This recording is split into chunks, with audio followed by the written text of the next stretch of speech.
sobrang tindi na naging laban ng mga Kapamilya Challengers mula Barangay Marawoy, Lipas City, Batangas. At matapos ng mga challenges, ang unang nakakuha ng pwesto bilang last Kapamilya standing ay ang Toda Master na si Kuya Suitonio Sua.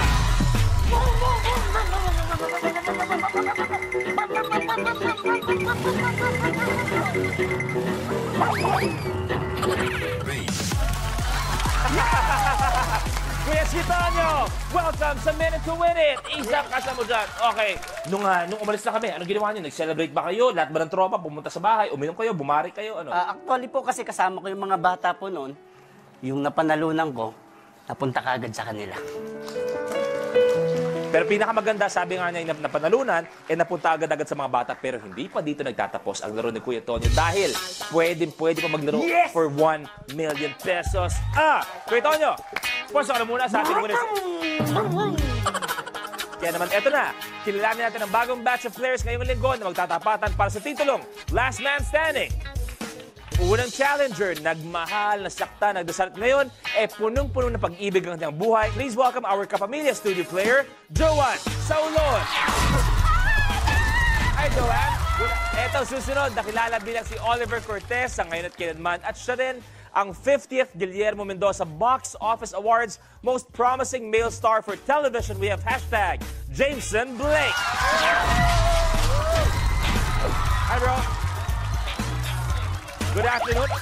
Etong susunod, nagpaulan ng katawanan bilang komikero sa Funny Ones sa Showtime. We have TJ Valderrama. Wow. Beauty queen thing. Hi, TJ. Next naman, isang teen housemate sa bahay ni Kuya sa PBB 8. Siya rin nakilala bilang kalahati ng tambalang John C. Please welcome ang ganda achiever ng Cebu, Missy Quillo. Hi, Missy. Welcome sa Minute to Win It. Enjoy. At syempre, ang huling makakalaban nila, first time siya tumapak dito sa Minute to Win It. Isang singer, actress, blockbuster films and hit songs under her belt na muling bibida sa upcoming movie na Ulan. Ang nagpatibok sa puso ni James Reid, Nadine Lucen. Hi, Nadine. Welcome sa Minute to Win It. Okay, ngayon ay Marso na tayo. Ito, kadalasan maraming graduation. Ano isang bagay sa buhay niyo na nalampasan niyo na? Jameson. Siguro yung accomplishment ko sa movies, like winning awards. I won 2 awards na. Congratulations. Missy, ikaw? Naging part po ako ng PBB House. Like, it has always been a dream for me. And then now, it's already a reality sa yun. Ba, nalampasan niya. TJ? Dati kasi pangarap kong maging part na isang teleserye. So, alam niyo po ba yung probinsyano? Parang pamilya. no? Parang pamilya. Hindi po yun. Wala ko doon. Okay. Sa Ngayon at Kailanman po ako. So, sobrang thankful po ako na naging accomplishment yun, kumbaga para. Congratulations. Nadine, ikaw?